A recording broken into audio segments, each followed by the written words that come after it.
Good afternoon, everyone, and welcome to today's webinar. My name is Joe Bublé. I'm a tax partner in the New York City office, and I'm the firm's tax practice leader. We'll likely have about 1,000 people attending today's webinar, and it takes a bit of time for the attendees to load. We're up about 500 people, so that's why we're starting a few minutes late, and people will be joining us as we get through it. I hope that each and every one of you and your families are doing well and getting through this crisis. Before we get to the program, I just want to go through some housekeeping items. The webinar will be an hour and a half, and based on your participation, you can get an hour and a half worth of CPE credit. In order to do that, though, you'll have to answer the 3 polling questions that will come out throughout the course of the presentation. Everyone is joined in listening mode only. There's a way you can ask questions. If we have time, we may get to some of them that seem to be popular and apply to the content as opposed to a fact-specific situation. At the end of the evaluation, you'll get at the end of the webinar, you'll get an evaluation. Please fill it out, send it back. And the session is being recorded, and we will send you a playback link afterwards. So regarding today's session, we're going to talk about the CARES Act and the Payroll Protection Program loan first. Doing that will be Mitzi Hollenbach, a partner in the Rhode Island office, as well as Mark Fagan, a partner in the Connecticut office. Then we'll move into the Families First Coronavirus Response Act, and that'll be Paul Daly, a tax partner from the New York City office, and Michael Klein, a tax partner in the Philadelphia office. And then the last section we'll talk about is the CARES Act tax provisions, and that'll be handled by Andy Tarquinio, a tax partner in the Melville, Long Island office, and Ron Hecht, a tax partner in the White Plains office. So at this point, I will turn it over to Mitzi and Mark to go through the loan program.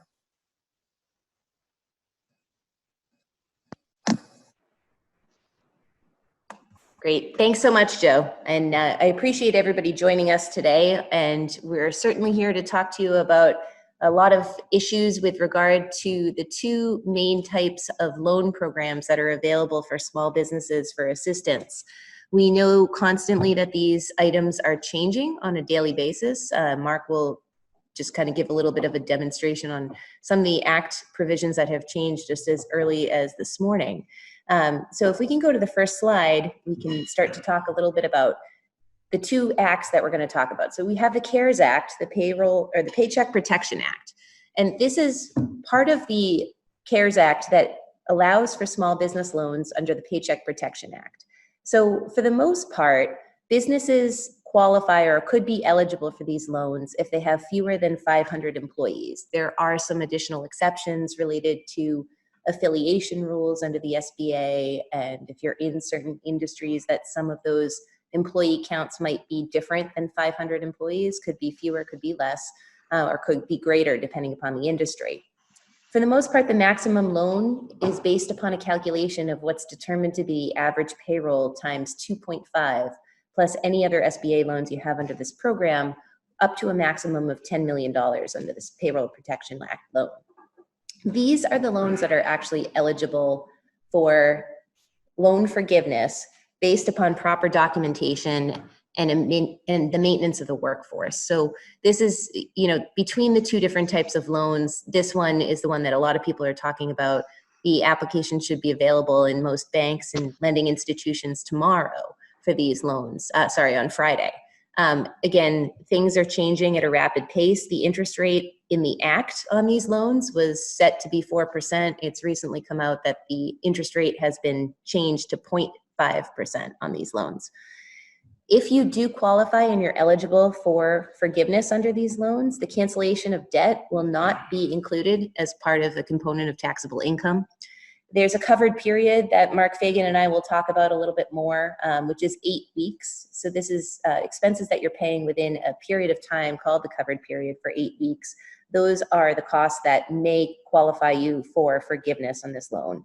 And this particular loan program is administered through the banks under the SBA's 7A loan program. Next slide, please. So the other one that we're going to briefly talk about is the SBA's Economic Injury Disaster Loan. And this is a loan program that has been in existence for quite some time. It's administered by the SBA. You would apply directly through the SBA for these loans. There is an online application process as well as a paper application process. These loans are eligible for a maximum amount up to $2 million. These particular loans are designed to be used for working capital purposes, and you need to demonstrate the impact that coronavirus has had on your business. The interest rates on these loans are 3.75% for most businesses and 2.75% for nonprofits. Again, similar to the PPP loans, you do have to satisfy the SBA's eligibility requirements, which includes, in certain instances, it might be a driver based upon the revenue of your company as well as your employee count. So again, these loans are to be used for working capital needs. You need to prove your economic damages and your usage on these loans. And those are the two main loans that Mark and I are going to be having a discussion about today. So I'll turn this over to Mark to introduce the next part of this panel. Yeah, so thanks, Mitzi, and good afternoon to everyone. And I hope everyone is staying safe and staying well in these unprecedented times. But I think that if we all work together, we can get through it. So the next part of Mitzi and my presentation, Mitzi and I are gonna have a discussion, again, mostly about the Paycheck Protection Act, which is part of the CARES Act signed into law just a few days ago. The details of the PPP are changing daily, as Mitzi just mentioned, and just to reiterate a little bit of it, the act had an interest rate of 4%, now it has an interest rate of 0.5%. The unforgiven portion of the loan had a maximum maturity date of 10 years, and we have now heard that the loan has a maturity date of no more than 2 years. The loan now expects that 75% of the loan proceeds should be used for payroll. The act did not say that. We just heard this again over the past several hours. So what's really important is that you understand we are giving you the information we are aware of right now. And frankly, that information could change by the time this webinar is over. So please understand that and be considerate of that fact. Yeah, So Mitzi, many of the people are confused, and I'm sorry if everyone could mute their thank you. Mitzi, if we could have everyone to mute their phones, please. Sorry, so here we go. Mitzi, many of the people are confused about having two plans to choose from. You've got as you said, the original EIDL loan that's been around for a long time. And then now we've got the CARES Act, the PPP under the CARES Act. Let's talk about that a little bit. Yeah, so these two acts and the two loan programs, as I briefly mentioned, are typically to be used for different purposes. The PPP loan is designed to allow for workforce retention, and it's designed to be used for covered costs, which mainly include, as you just mentioned, as the act has changed as we received the application, that 75% of those covered costs need to be payroll related. Some of the other costs that are eligible for coverage under this PPP loan include interest on mortgage obligations that you previously had entered into prior to February 15th, 2020. It also includes payments for utilities, and it also includes payments for rent. So there's a little bit of a difference between the two loans because this is really almost more of a short-term loan with the PPP because it's designed to keep your workforce employed versus the EIDL loan, which again, as I mentioned, it's a program that's been around by the SBA for a number of different years, and it's designed when you have an economic injury to be able to apply for this program. This program in particular has been ramped up because of the COVID-19 crisis. But you can apply for this program, and it's typically used to meet your longer term obligations and your working capital needs. For instance, one kind of direct kind of comparison between the uses is that the EIDL loan under the SBA, the proceeds of that could be used to pay the principal payments on mortgages, whereas under the PPP loan, the interest is the portion that you can pay under the PPP loan that's a covered expense.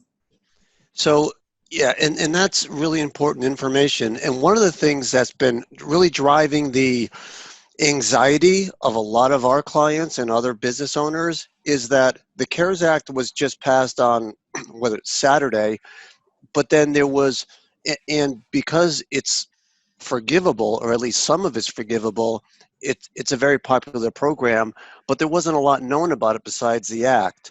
And we just received yesterday what the application looks like.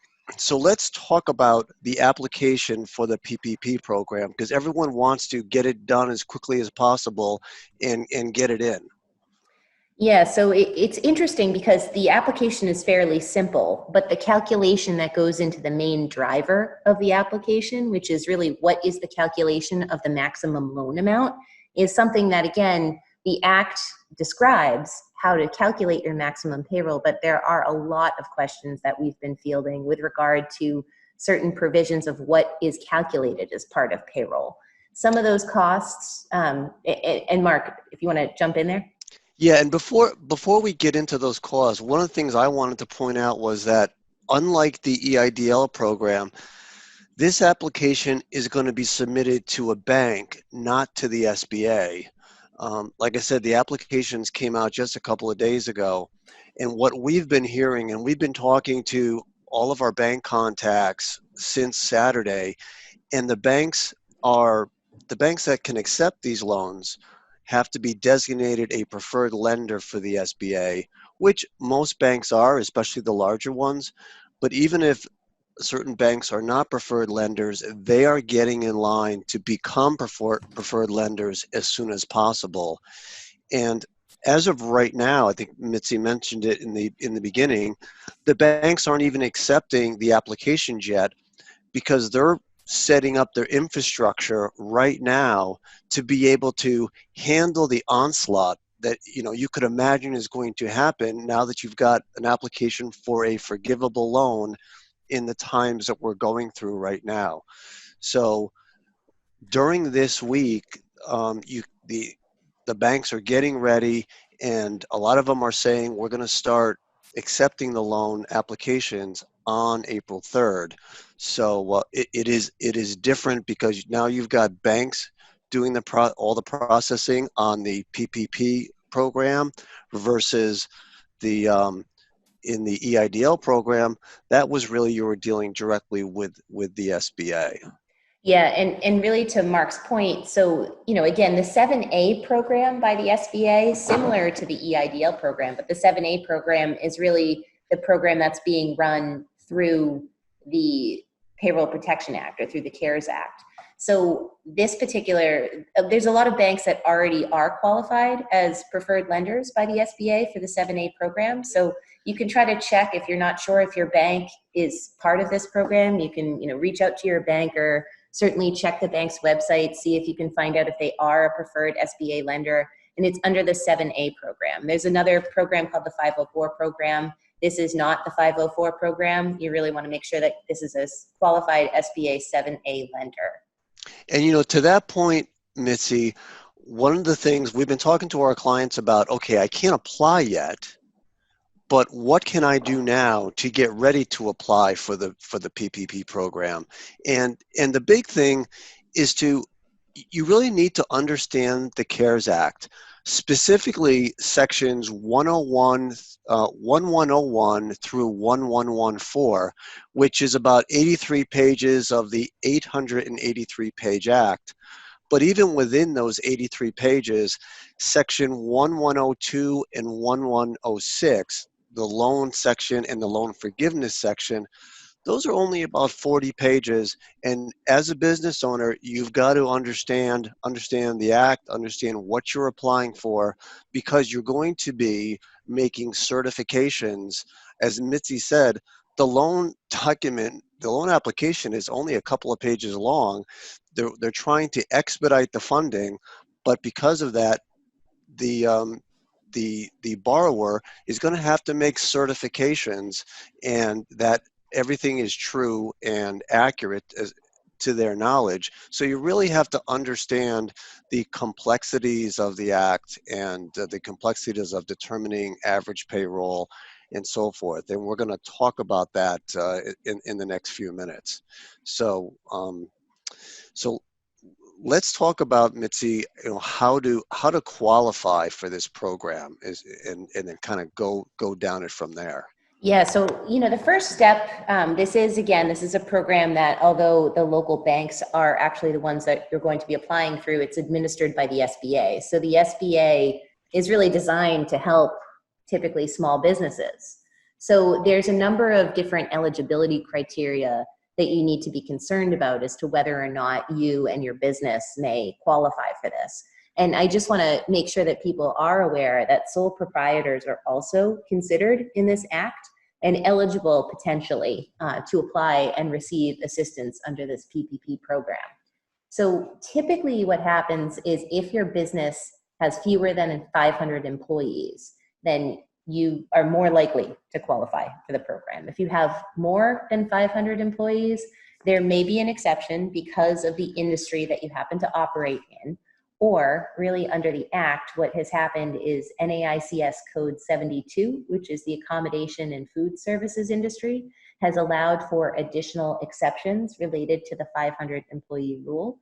One of them happens to be with if you have more than one business location and none of those locations have more than 500 employees in that location, that you might qualify for that. But there's a number of different criteria based upon what your industry is, the SBA size and industry regulations and the standards, which can be found on the SBA's website. So you can go through there, and there's actually a checklist on the SBA's website where you can put in your NAICS code, your number of employees and possibly your revenue to see whether or not you would qualify potentially for this loan. And that's the number one thing, right? So if we've got less than 500 employees, and there's also literature, there's also requirements if you have multiple companies. And if you have multiple companies, if you're the business owner of several different subsidiaries, that you have financial control, which is one of the easiest, is more than 51% ownership, you're going to have to aggregate all of the employees in each of those subsidiaries to determine whether you have more than 500 employees, and it could bump you out of qualifying for the PPP loan. Yeah, so those are typically referred to as the SBA's affiliation guidelines. So you do need to check the SBA's website and really determine, again, as Mark was indicating, ownership, control, a common management. Those are things that could aggregate your number of employees that might kick you over that limit to be able to be eligible for this loan. So Mitzi, let's assume that we've made that eligible, that we're eligible now for this PPP loan. Let's talk about probably the two things that are most complicated and most important is, one, how to determine how much of a loan you're going to get, when you're going to use that loan, and eventually how much of that loan could be forgiven. So let's start with the first one, with determining how much you're qualified to obtain as a loan amount, because it's much different than how maybe companies might have applied for a line of credit in the past or a term loan to buy a piece of equipment. This is based on something very different. This is based on payroll. So let's talk about some of the complications to determining average payroll, which is going to be the primary factor for the loan amount. Yeah, so this is another area that the application that came out from the SBA essentially changed the rules that are in the Act. And it really relates to the time period by which you are determining what your average monthly payroll has been. So what the application just requests a number, and it wants you to put in here, what is your average monthly payroll? And it gives a little bit of a definition in the application itself, which then it really kind of goes back to 2019. And they want you to put in your average monthly payroll. But your average monthly payroll, as defined in the Act, is not just payroll, and it's not all of your payroll. So the big components that you need to be cognizant of is that payroll is defined, typically, it's salaries, wages, commissions, similar compensation. It's going to include cash tips or equivalent. It will also include any payments for vacation, parental, family, medical, or sick leave, but not any coronavirus-related sick leave that you may have been required to pay that you might be eligible for a payroll tax credit for, and I think that might be addressed later in this webinar. But it also allows for payments of dismissal or separation, a payment required for the provisions of group healthcare benefits, including insurance premiums, any payments of retirement benefits, or state or local tax assessed on the compensation of employees. It also has a provision to include in this definition of what your average monthly payroll was, the sum of any payments of compensation to or income of a sole proprietor or independent contractor. That's a wage, commission, income, or net earnings from self-employment. So consider that. It's not necessarily going to be just the information on your payroll records. But then you also need to make sure that you do not include payroll for any one employee greater than $100,000. You can include up to the $100,000, but you can't include more than $100,000. And Mark, I don't know if you've seen any interpretations on this yet in terms of, is it the $100,000 plus health insurance benefits that you've paid for your employee? I believe that's an area that we still are not clear with regard to the Act as to, is the total benefit or the payroll for one employee capped at $100,000 of cash wages, or does it happen to be related to that plus some of these benefits that are allowed? Yeah, again, that's another example of things that we're just not sure about. And if you think about what Mitzi just described, so every business owner wants to get this application in as soon as possible. So thinking about what you're going to need to do, we're going to need to take, business owners are going to need to take these payroll records and look at it by person. And remember, this is going to be the average monthly payroll is going to be based on the 2019 payroll records, which is good because at least it's on a calendar year end, and you've got payroll filings that will be able to reconcile to your total payroll. And that's going to be important when eventually you go and submit these records to the SBA for loan forgiveness. So, but you're going to have to take those payroll records and look at it by person to be able to, as Misty said, reduce the salaries of those over $100,000 to $100,000. Go ahead, Mitzi. And I was going to say, just to further complicate that, so the Act stated that the payroll period for this calculation was the 1 year period before the date of the loan.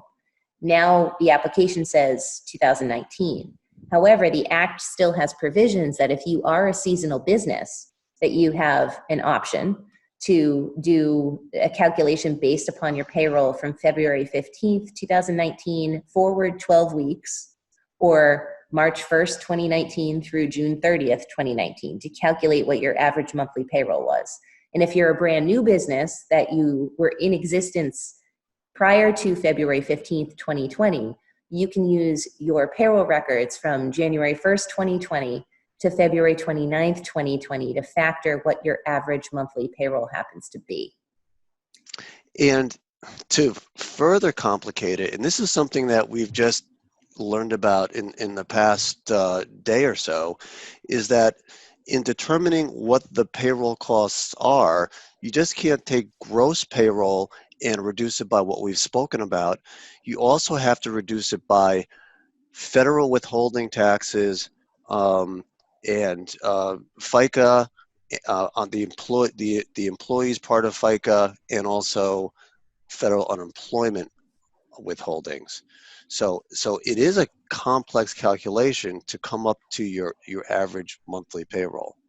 Yeah, and the way the application is written doesn't look like you need to provide supporting documentation with the application, but we don't know what the banks are going to require. So, while it might be, somewhat tempting to kind of put the calculation together fairly quickly, again, you may need to prove this at some point, which is why we're suggesting that everybody start working on gathering these documents so that you can start to apply the rules of the Act to determine what is then your maximum loan amount. Because once you determine your average monthly payroll, you multiply that by 2.5. Because if you remember from the beginning and the first slide that we ended up showing with regard to the PPP, there's something called a covered period that we'll talk about. Yeah, and one of the things, again, I think it's safe to say that we've already indicated that time is of the essence for this, and we're also telling people to apply for both. Apply for the under the CARES Act and also apply under the EIDL, because as Mitzi talked about earlier, they're being used for two different things.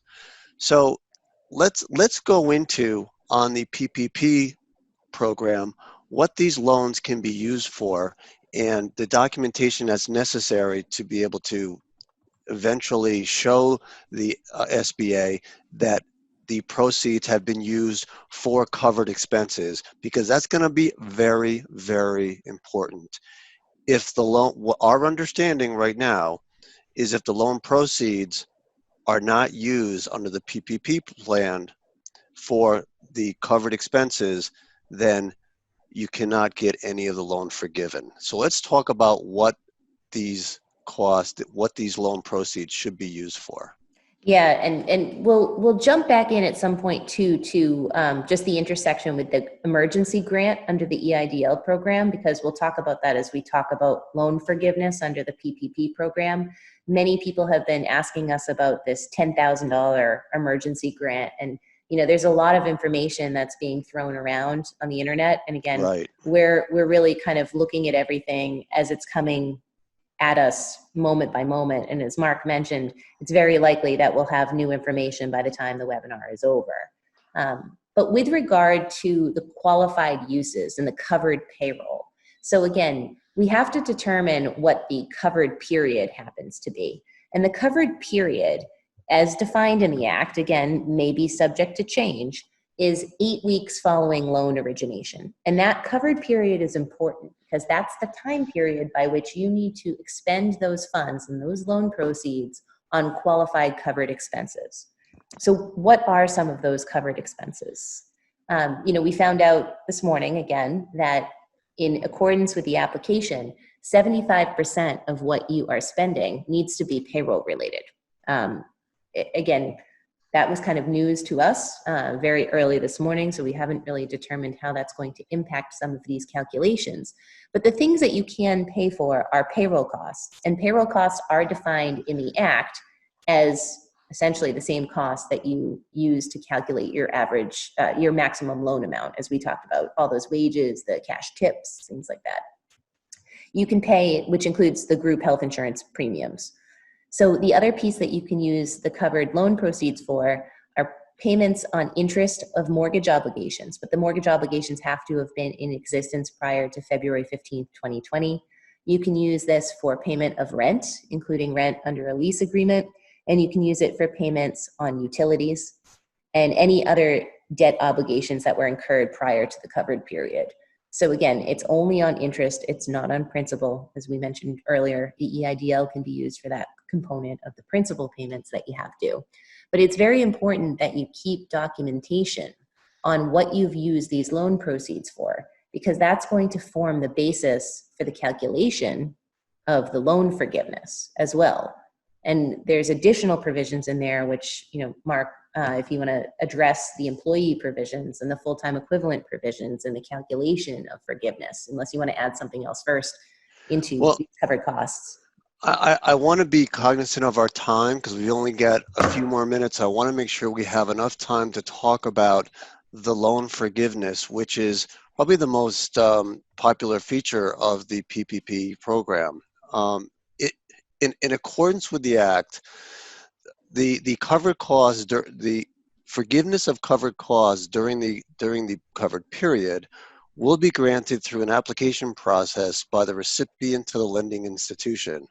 After filing the appropriate forgiveness, the application will be approved by the SBA and then submitted to the lending institution.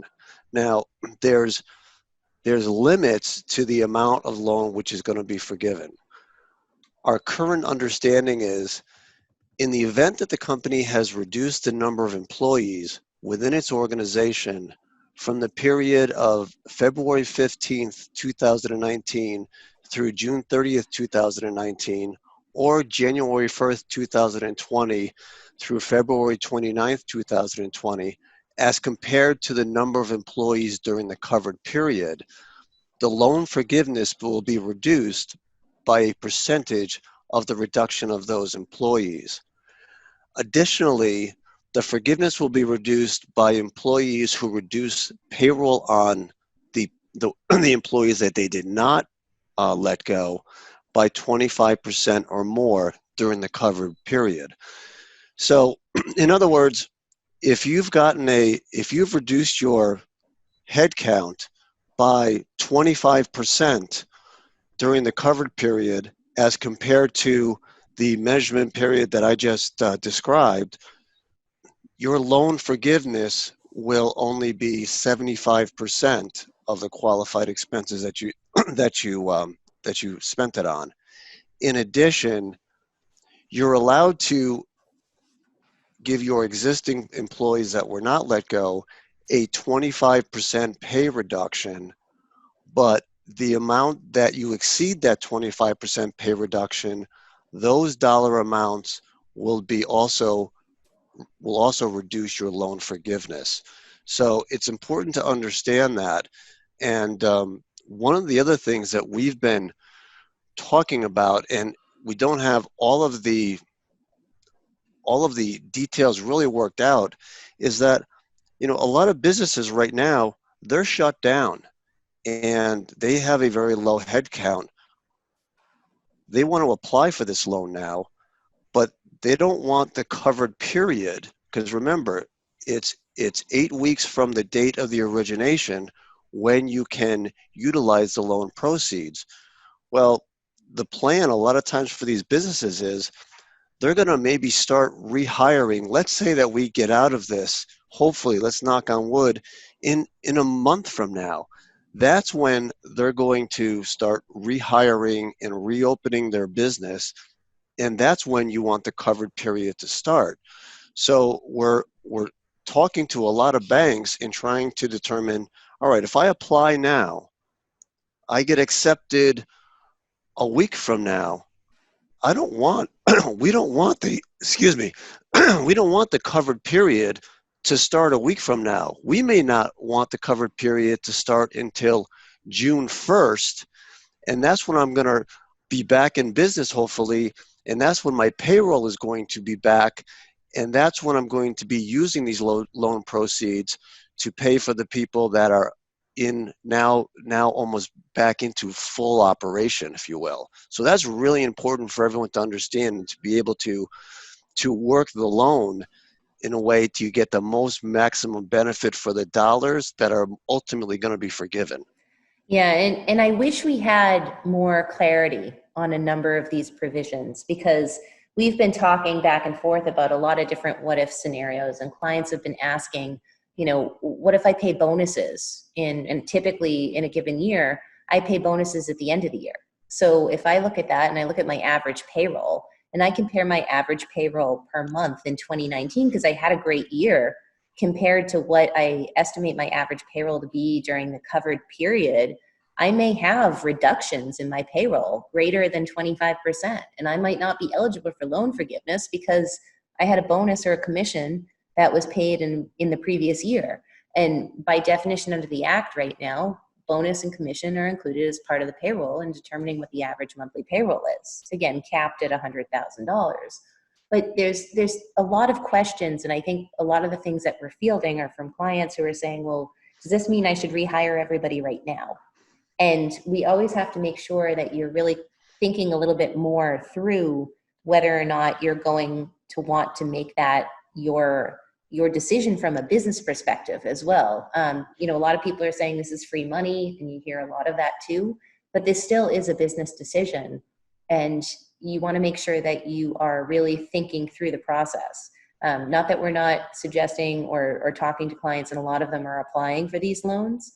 But at the same time, you know, just know that there are other ramifications to taking these loans. And again, it's a 0.5% interest loan.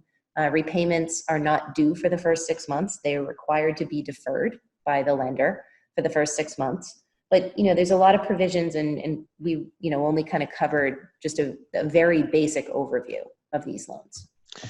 Great. And let's just talk real quickly, a couple of things, because we've got to close it up, about the Economic Injury Disaster Loan Program. Just as a recap, it's more like a traditional loan. It's subject to the SBA table of standards as far as the number of people to qualify for the loan. As Mitzi said, it has a loan feature. Excuse me. It has a loan feature that is a grant of $10,000 that does not have to be repaid. The thing about the EIDL loan is it does require a personal guarantee for loans in excess of $200,000. And as we said before, it's administered by the SBA through the SBA, and the application goes through and is processed through the SBA versus a traditional bank.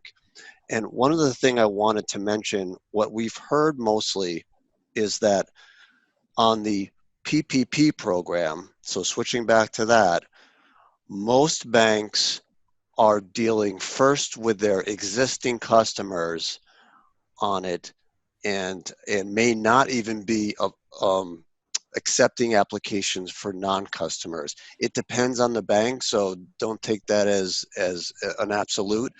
But for businesses that are looking for this, your first place to go is your existing banker relationship.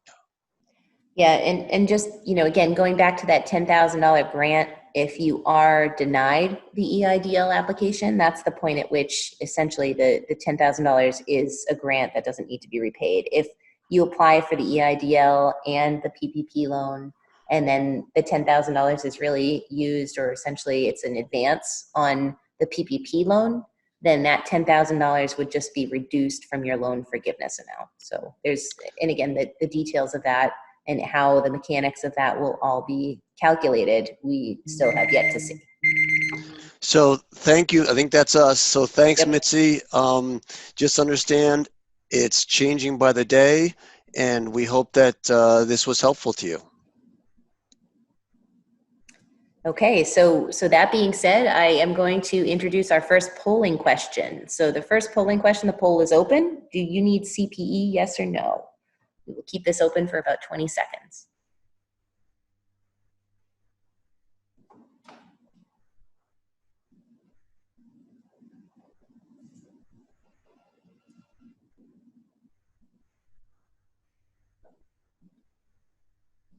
And the poll is closing in 5 seconds.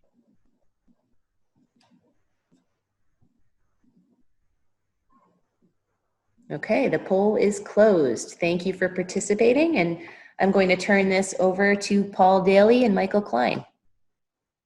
Thank you, Mitzi. And I also give my thoughts and prayers to all attendees and their families in terms of being well and safe during these turbulent times. Michael and I will discuss the Family First Act. I'm going to talk more about it in terms of general terms, and Mike will delve into the weeds in terms of the details and the roadmap to follow what the procedures must be. The Families First Act created the first federal mandatory type of paid sick leave for coronavirus-related needs. It also expanded the FMLA to include a paid leave component for employees caring for children whose school or child care facilities were closed because of the virus outbreak. It also provides for payroll credits. We have had many questions. We have a team of dedicated individuals at Citron Koopman who are addressing these issues. Many are legal, and we're getting those answers from the right experts as well.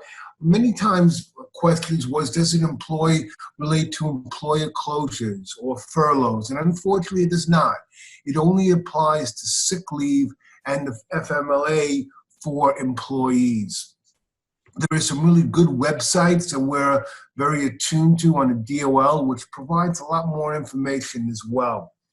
Notice 2021, issued March 27th, 20, talks about the effective date. The notice provides that the tax credits for qualified sick leave wages and qualified family leave wages required to be paid by the Families First Act will apply to wages paid for the period beginning on April 1st, which is today, 2020, and ending on December 31st, 2020. This notice also provides the days occurring during the period beginning on April 1st, 2020, and ending on December 31st, 2020, will be taken into account for credits for qualified sick leave equivalent amounts and qualified family leave equivalent amounts for certain self-employed individuals as well.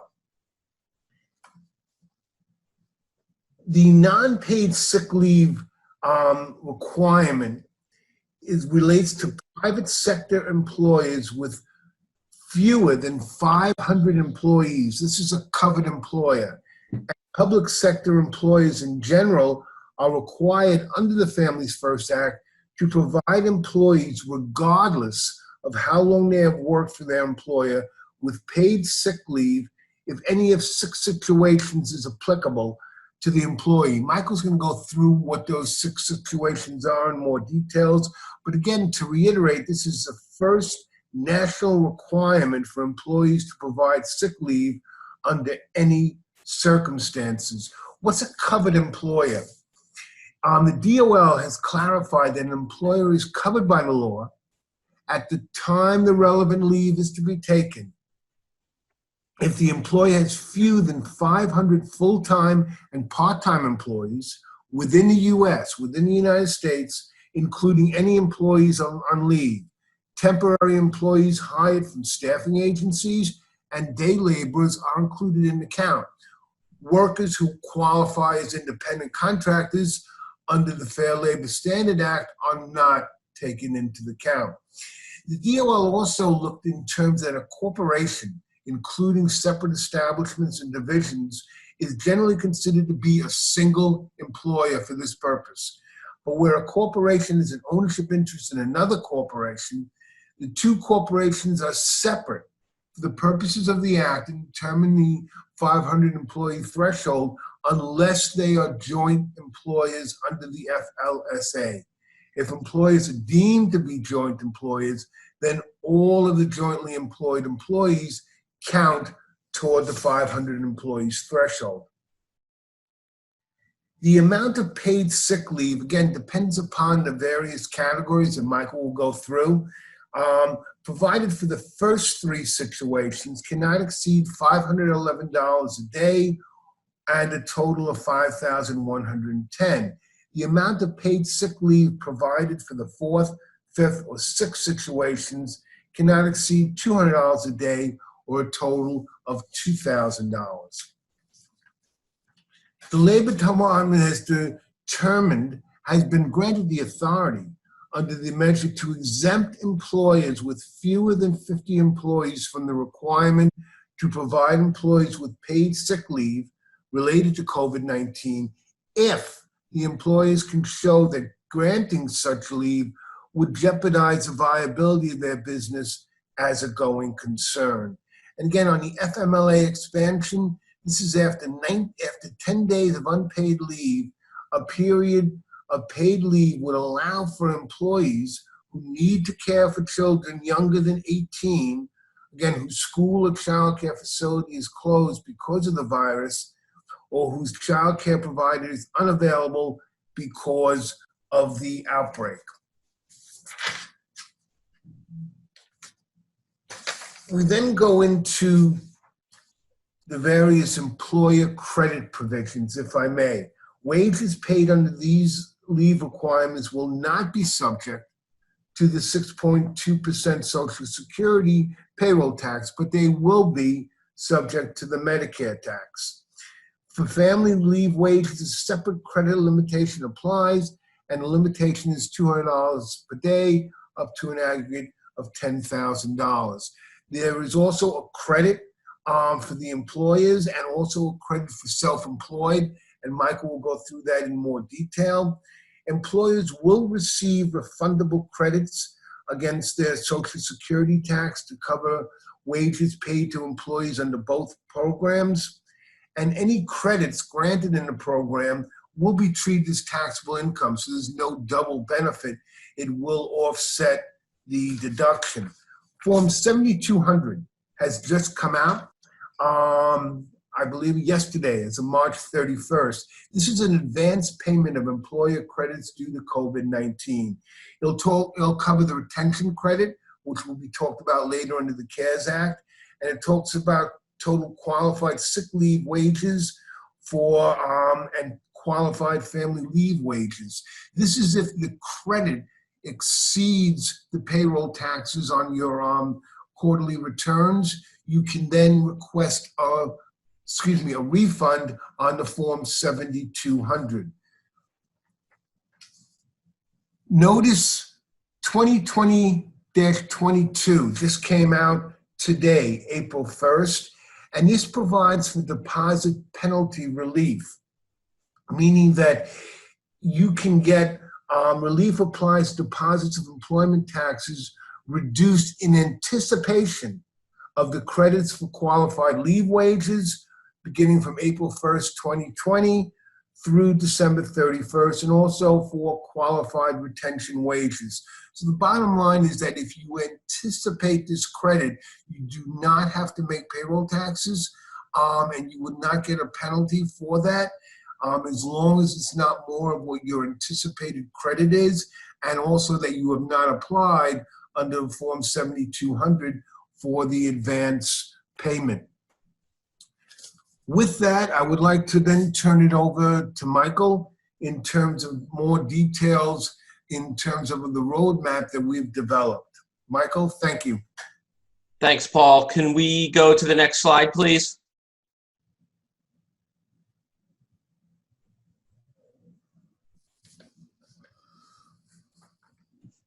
Can we move to the next slide? Next one. Thank you. So one of our partners, Poppy Barrett, put together this great roadmap on how the credit works. But first, let me reiterate just a couple things that Paul said, that this is for employers with 500 or less employees. In addition, the employers cannot require the employees to use their paid leave time or their sick leave time before allowing them to have this pay. So they would pay this wages before they are forcing the employee to use his paid time off. So as Paul said, there's 6 instances in which this credit would be available, and this credit is really for those businesses that have been able to remain open during this quarantine period and are continuing to pay employees who are unable to work for these 6 reasons that are listed on the left side of the flow of this roadmap. So the first 3 reasons, there's 2 buckets here. The first 3 reasons are where you would get the credit of $511, and that would be if the employee was subject to federal, state, or local quarantine and was obviously unable to come into work.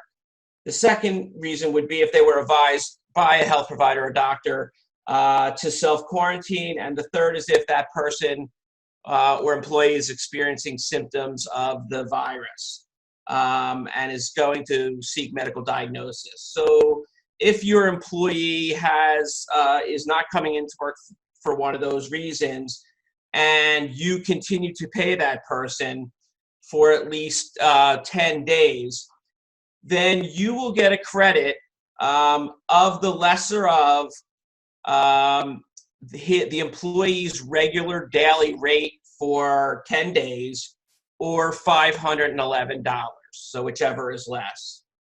If that employee is part-time, you would take the fraction of the week that he works and multiply that by the average work by the 10 days, and get the prorated average work rate, and then also take the lesser of that, or the 511 days. Then the second category is really for individuals or employees who are unable to come to work because they're caring for other people. Paul had mentioned this. So the next three instances are if an employee is caring for an individual that is subject to a quarantine by the federal, state, or local governments or the health provider. The second category would be if an employee is experiencing any other substantially similar conditions that are specified by the Secretary of the Health and Human Services. We're not sure what applies in that category. And then the third, and probably the most common, is if the employee is home caring for their child because the school or their daycare center is unavailable because of the virus. If either of those three occur and the employer continues to pay that person, then they will get a credit of the lesser of that employee's daily rate, 67% of their daily rate multiplied by 10 days for a 10-day period, or 200 hours a day times 10 days. So it's 2/3 of their daily rate or 200 hours, whichever is less, multiplied by 10 days. In addition, as Paul mentioned, if they're home and they're taking care of a child, then in addition to the 10-day sick leave, they would also get up to 10 days of paid leave, also available at 2/3 of their regular rate, not to exceed $200 and or $10,000 in total. And Paul had also mentioned that if a business has 50 or fewer employees, then they may be exempt from the childcare leave if they are showing that it would be detrimental to their business. So once you are able to decide or determine what your credit is, you then have to use those credits against your payroll taxes for that quarter. And the way that's done is you would file your 941 for the quarter, and to the extent that you have credits, you would apply those credits against the payroll taxes due, and that would be against all payroll taxes. And if the payroll taxes due are less than the credit, then you could either apply for the refund on the 941 or file the Form 7200 that Paul had mentioned prior to filing the 941 to get the accelerated credit. So the Form 7200 was put into place for those employers who know they're going to have a credit and would like to get the money before the 941 is filed and before the refund is processed. So it's sort of a way to get a quick refund based on the credits that you're getting. So let's move to the next slide, and let's do a quick example or two examples just to kind of make sure this is under your understanding. So if you have an eligible employee who paid $5,000 in sick leave and would otherwise be required to pay $8,000 in payroll taxes, including taxes withheld from all employees, the employer could use the $5,000 sick leave that he's going to get credit for against the $8,000 of taxes when he files the Form 941. And so therefore, the employer would only be required under the law to deposit $3,000 at his remaining at the next deposit date, knowing that he has the $5,000 credit. So let's say you have an eligible employer who has paid $10,000 in sick leave and then was only required to deposit $8,000.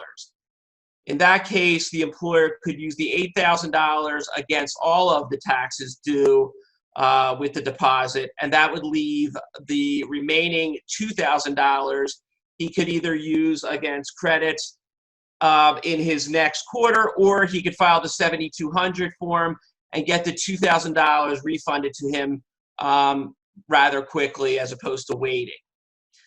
And so we'll go to the next slide because the IRS did put in some provisions for those that are self-employed. So again, we have the same six categories that we had in the previous slide, except it calculates slightly differently for self-employed people. But the first three instances are the same as the first three instances in the previous roadmap, except in the previous roadmap, we were obviously talking about somebody's employee. Now we're talking about yourself as the self-employed person.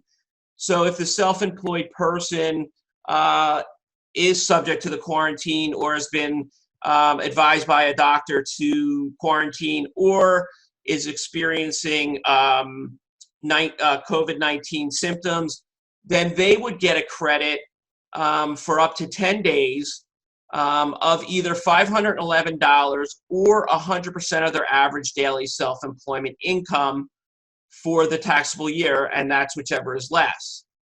If the person is in the second three categories, if he's caring for somebody that has COVID-19 virus, then you would take 67% of his daily self-employment rate or $200 per day, whichever is less. And that credit can be used against the person's estimated payments each quarter or at the end of the year when they're filing their tax return, they would show the credit on their tax return. And the average daily self-employment rate is equated to the amount equal to the net earnings from self-employment of an individual for the taxable year divided by 260 days. We're assuming the taxable year meaning 2019. One other thing I'd like to add is just if you're going to apply for these credits, you may want to look at the employee retention credit, which Andy and Ron will talk about next, and see which one is more beneficial. And also be aware that applying for some of these credits, if you're applying for the PPP loan, you may be restricted from applying for some of these credits. So with that, I'll move it back to you, Paul.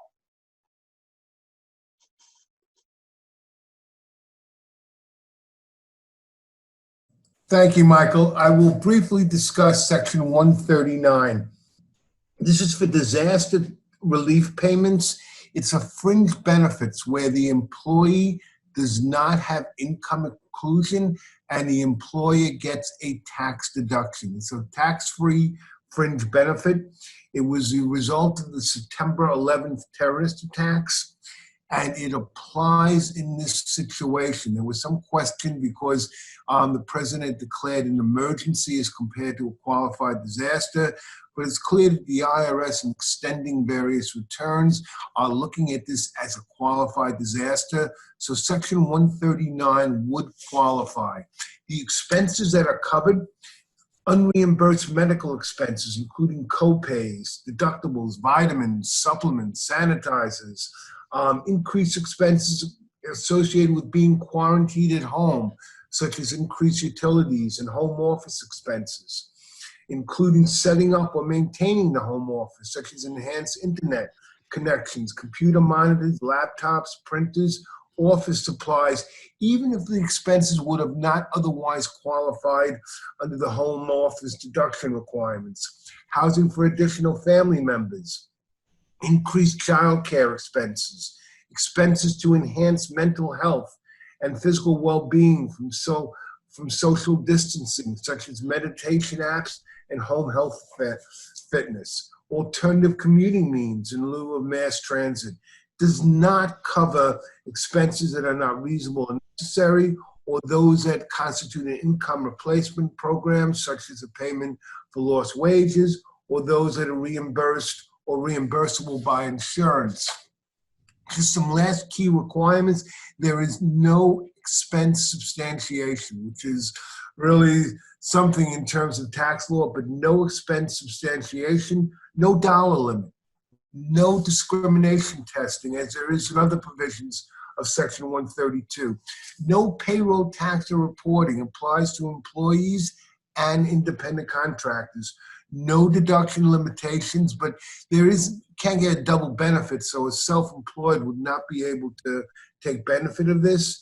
We believe that it could be in the form of cash advances as well as reimbursements.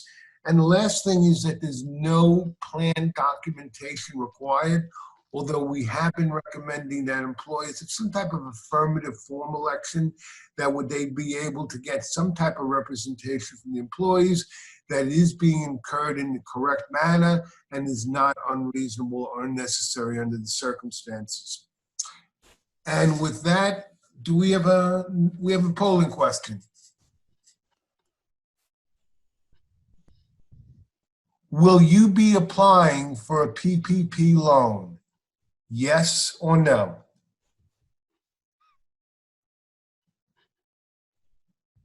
Thanks, Paul. The poll is open.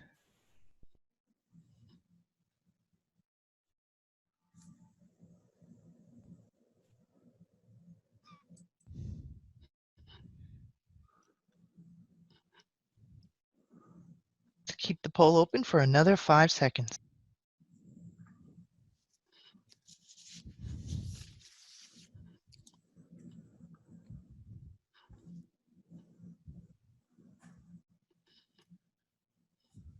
And the answer is, I'm sorry, Michelle, 75% is yes.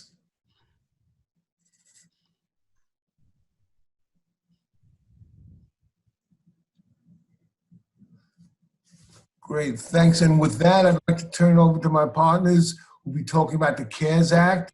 I think we'll be starting with Andy Tarquinio, who will be talking about the business provisions.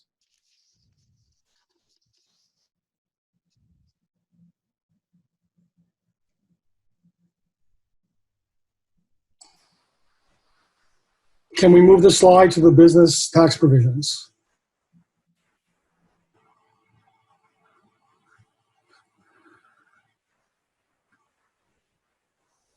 Thanks, Paul. Good afternoon, everyone.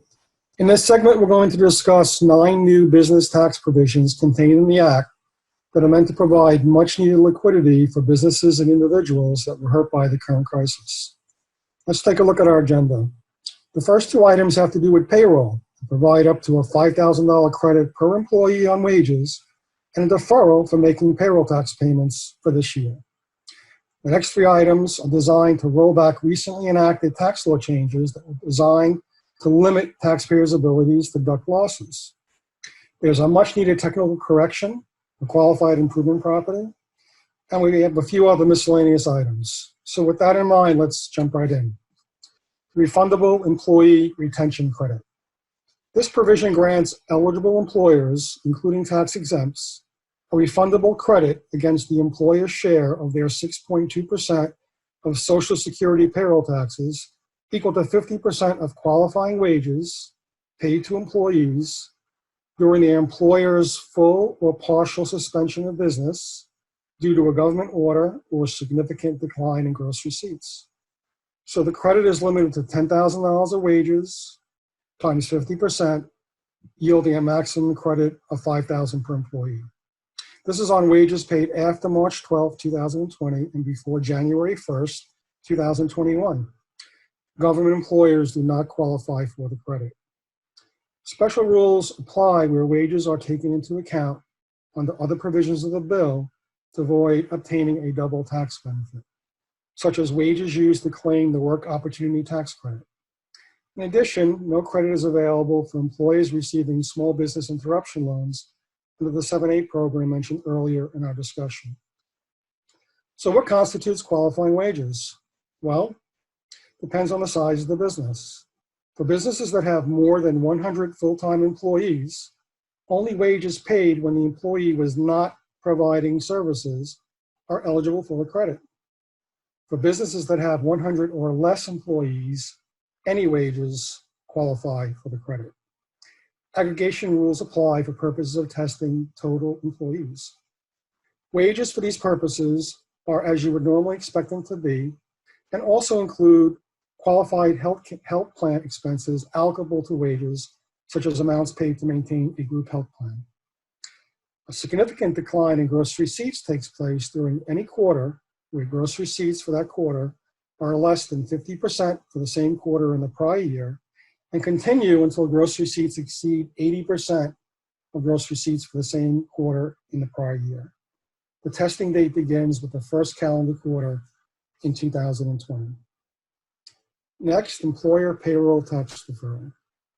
This provision allows employers to defer 100% of their 6.2 employer portion of payroll taxes, and also allows self-employed individuals to defer 50% of their self-employment taxes. This deferral applies to payroll taxes due for the period beginning on the date the act was signed into law, which was last Friday, March 27, and ends on December 31st of this year. Half of the deferred payroll taxes are due on December 31st, 2021, with the other half being due on December 31st, 2022. This deferral is not permitted for those taxpayers that have loan forgiveness pursuant to the loan programs that were discussed earlier in the presentation. Modifications for net operating losses. These modifications apply to both corporations and non-corporate taxpayers, such as individuals, estates, and trusts. Prior to 2018, net operating losses could be carried back 2 years and carried forward 20 years with the ability to offset 100% taxable income.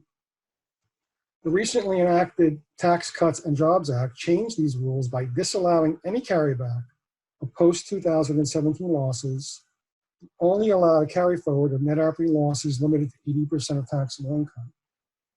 This new act allows taxpayers the ability to carry back net operating losses arising in 2018, 2019, and 2020 to the prior 5 tax years.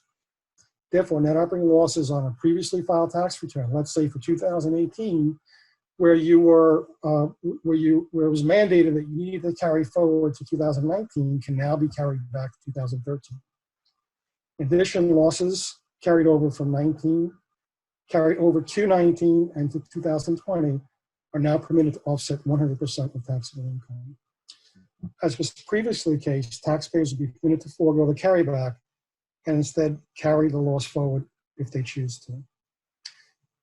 During the legislative process, there was some discussion about whether these losses should be carried back to pre-tax reform years and using the lower corporate individual income tax rates of 21% and 37%. The final act allows losses to be carried back using the rates in those years, 35% for corporations and 39.6% for individuals. Again, this is another example of how the act was designed to provide for much needed liquidity for businesses and individuals that are being hurt by the crisis. Modifications to the limitations on losses for taxpayers other than corporations.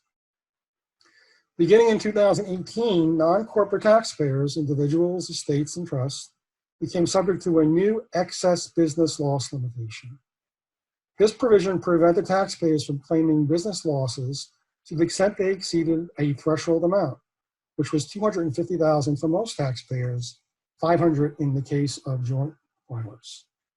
Losses in excess of this threshold amount had to be carried forward as a net operating loss.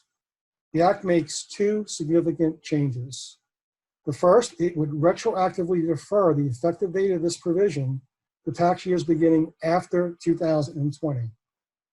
Second, it makes certain technical changes to the definition of excess business losses, excluding wages and excluding capital losses from the computation.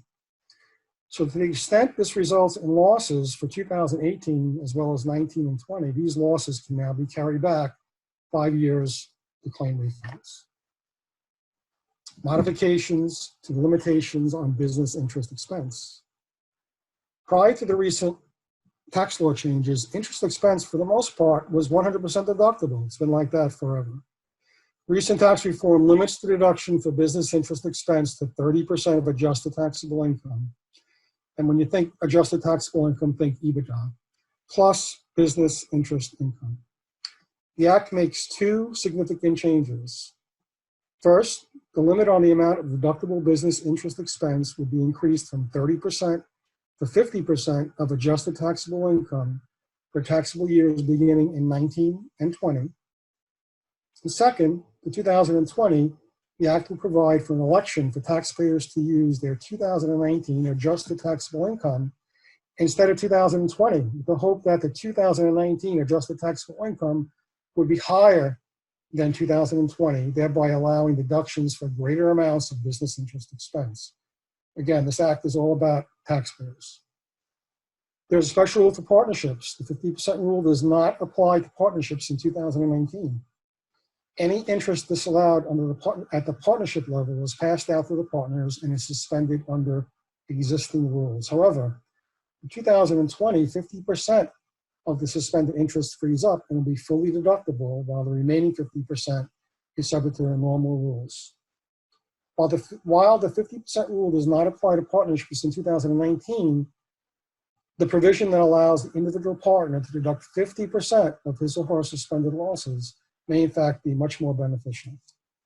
It's been said that the IRS is very close to issuing final and additional proposed regulations in the business interest expense area, which could affect the ultimate tax benefit to be derived.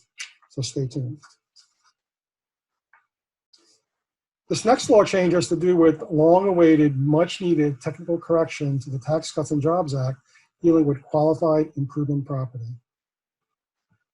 When the Tax Cuts and Jobs Act was enacted in December 2017, it provided for 100% bonus depreciation on assets with a recovery period of 20 years or less. Prior to 2018, qualified improvement property, which consists of improvements to the interior of owned or leased space, had a recovery period of 15 years. So with tax reform, everyone was expecting to claim bonus depreciation on these improvements in 2018. Although unintended, Congress eliminated the special designation for qualified improvement property, and thus the class life fell to a recovery period of 39 years, which no longer qualified for bonus depreciation. The Act provides a technical correction to the recent tax reform by giving qualified improvement property its intended 15-year recovery period and is effective for property placed in service after September 2017.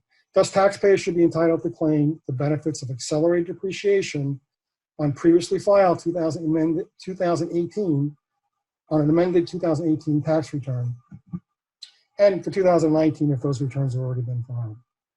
There are a fair number of questions about how one applies these rules and obtain the intended tax benefit. For example, it may not be practical to amend the 2018 tax return where there are multiple layers of partnerships and numerous investors that file tax returns in multiple states.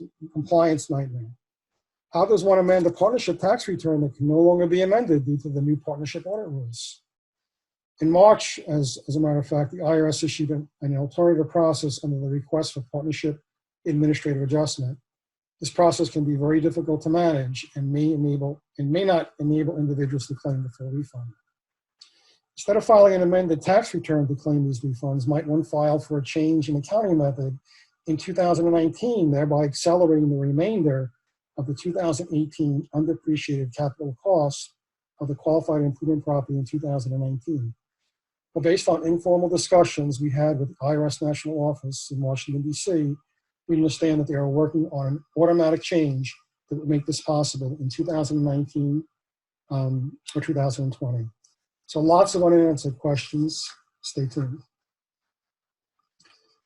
And to conclude this segment, we have a few miscellaneous items: modification for credit for prior year minimum tax liability of corporations. Recent tax reform eliminated the corporate alternative minimum tax for corporations for tax years after 2017, provide that any unused AMT credits be claimed as refunds over the next 4 years, so essentially 2018 through 2021. The Act provides that any remaining credits be claimed in full in tax years beginning in 18 and 19, either on the 2019 tax return or an amended 2018 tax return. These refund claims likely can be made under the quick refund claim procedures, which will require the IRS to act on them and issue refunds in as little as 90 days. There's also a modification made for corporate charitable contributions. That modification increases the tax limit for corporations from the old 10% to 25% in 2020. And there's a temporary exemption from excise tax for alcohol used to produce hand sanitizer. I'd like to conclude this section by by emphasizing that this tax act is all about putting money into taxpayers' hands as soon as possible. We understand that Congress is in the process of formulating plans for a fourth stimulus package with other refund opportunities in the wings. So stay tuned. I'd like to turn the presentation over to my partner, Ron. Thank you, Andy. And as I'm starting, if we could go back one slide. Thank you. You anticipated that. Of the 5 individual tax changes that were made by the CARES Act, the one most reported on were the payment of recovery rebates. And with a number of the things that we were talking about during this session, things are changing on a daily basis. While the amount of $1,200 per person or $2,400 per married couple filing a joint return hasn't changed, nor has the fact that $500 per dependent child under the age of 17 remains the same. What is changing on the fly is the methodology in which these recovery rebates are going to be paid. Most Americans will not have to do a thing to get their checks. The IRS will be using adjusted gross income information on your 2019 tax return to determine the amount of the rebate that you would be entitled to. If your 2019 income tax return has not yet been filed, the government will be using your 2018 return. The new information that we have gotten from the IRS relates to individuals that either were not required to file income tax returns or were required to and are delinquent and have not filed. For that first group of individuals, senior citizens, people with low income levels, and those wishing to get information to the IRS regarding direct deposit accounts, the IRS says that over the next several days at their website, irs.gov/coronavirus, they will be providing information about a shortened tax return that individuals that do not have either of the 2 returns that I mentioned on file to be able to file to provide basic information about Social Security that has been collected and to provide direct deposit information to allow refund checks to be sent directly. In the area of direct deposit of these recovery rebates, the IRS has also said that they will be setting up a portal where individuals that have filed previous year returns but have not provided banking information can go on this portal and provide banking information. A very important caveat: this is a field day for people doing fishing expeditions and trying to steal banking information. The IRS never, and I will repeat, never contacts taxpayers by email. Do not open any emails from the IRS requesting banking information and do not respond to them. IRS said these refunds will be issued within 3 weeks. In the next area of retirement plan distributions, normally if an individual takes a distribution from either an IRA or a 401k in advance of the eligible age to take it, taxes are imposed as well as income taxes. For 2020, if a participant in a plan or the spouse is diagnosed with the coronavirus or has experienced adverse financial consequences as a result of being quarantined, furloughed, laid off, or had their hours reduced, these individuals are entitled to take a $100,000 distribution from their retirement plan and only be subject to income taxes. The income tax will be assessed equally over a 3-year period, the years 2020, 21, and 22. And in addition, if funds become available to the individual that took these distributions during that 3-year period of time, within those 3 years, these amounts can be repaid, and the amounts that have been repaid will not be subject to tax.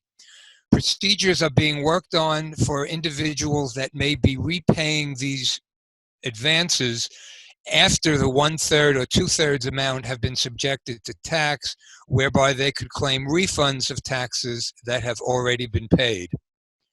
Lastly, within the retirement plan distributions, rather than taking distributions, the individuals referred to above can take loans of up to $100,000 from their eligible plans and repay those loans over the normal course of the loans as provided in their plan documents. Required minimum distributions from IRAs and 401k plans that were required to be distributed in the year 2020 can now be waived. This would allow the individual to not pay tax on the funds if they choose not to take them until they take them in future years.